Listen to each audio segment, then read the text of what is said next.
All right, put the lid on. Now I was saying about the cord being good and short. So what you do is just put a little tension on it so you know you don't have any excess in there. These came with the gaskets. Pretty straightforward. This is for the cord to seal the hole. And the reason for the gaskets are this thing will be full of you know what. And you don't want that smell to get out of there. Another thing is take the gaskets. I used Vaseline, works good.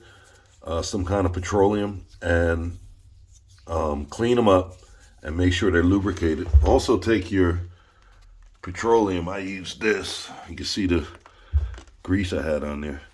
And do the rim hole here. Because this will have dust. This one you see, if I wipe, you can see how much dirt and dust is on it. As I wipe, you see it trying to come clean. But you don't want any crap in here. And now it feels like it's lubed.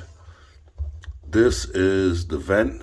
Probably says vent on it somewhere. It even tells you, look at that, lubricate to install. Duh. Probably tells you on here too. Yeah, lubricate to install. So this is the discharge. And you lubricate it so it'll pop in.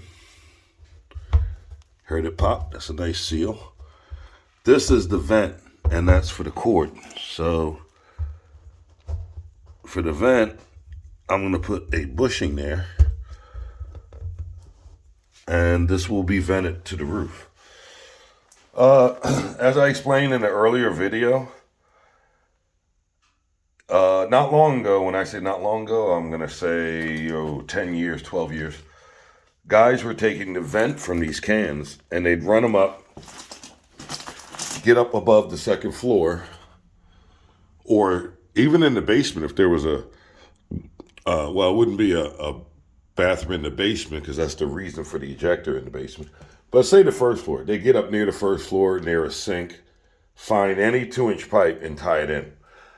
Now, most likely if you did the numbers, I mean from an engineering point of view, and did the flow on the air and yada, yada, yada, probably would work with something like this. This is a gravity catch, and it's a gigantic sump pump. However, it does move fast. So you could actually I have done this before, put a meter on the vent and run the pump with the can sealed, and you could see how many CFMs are going, what the flow is. So what happened was guys would go up, I'm telling this story twice as I told in another video, tie into any vent upstairs, get near a trap or something, and you'd probably be okay. Now these are also made pneumatic. This is gravity, which is like a gigantic sump pump. They also make pneumatic sewer ejectors. And that type of sewer ejector really can move air.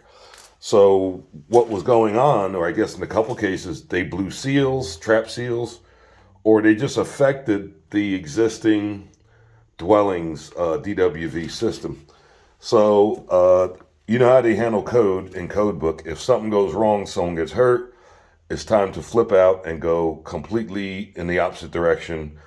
And I understand why they do it. I mean, the whole idea is to try and do the best thing, but sometimes it isn't, and then they have to go back. And that's why our code is constantly revised. Ideas, check out in your state. And where we are, we can actually go before the board and present an issue or something about the code that we want to question or maybe add to the code or change. We're allowed that. I think you make an appointment, you go in, you get so many minutes, probably 5 minutes or 10 minutes to present your case, bring all your paperwork, explain your point of why you're there and what's going on, and they'll hear you out. They will. Will they do what you ask or suggest? To be seen. That's the reason for going there. Sometimes yes, sometimes no. I think there's 7 on our board. I have to check that again. Used to be, I think it was 7. Used to be 5, then it went to 7. I'm not sure what it is now. But put that in the comments. How many people are on your state board? And do you know of the cases where either you or someone you know went in and presented a case for something in code? Uh, think about it.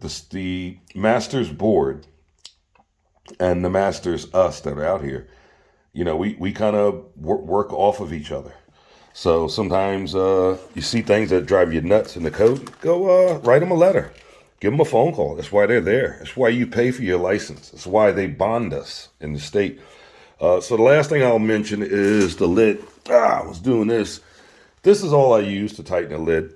I've also seen guys really wind down on these bolts. You don't have to. Just snug them up. If you got to go that tight trying to seal the fumes in there, then something's wrong with the lid. It's probably warped. But I'm just using a T, and my thumb a little bit. That's all you need. Don't wind down on it, because you could actually go hard enough and pull the insert right out of the plastic. Not plastic. It's probably polyurethane or something like that. All right, just wanted to show you that. This will be the sewer ejector series of videos. Probably get one more after this. So we're going to get on hooking the pipe. So see you on the next one.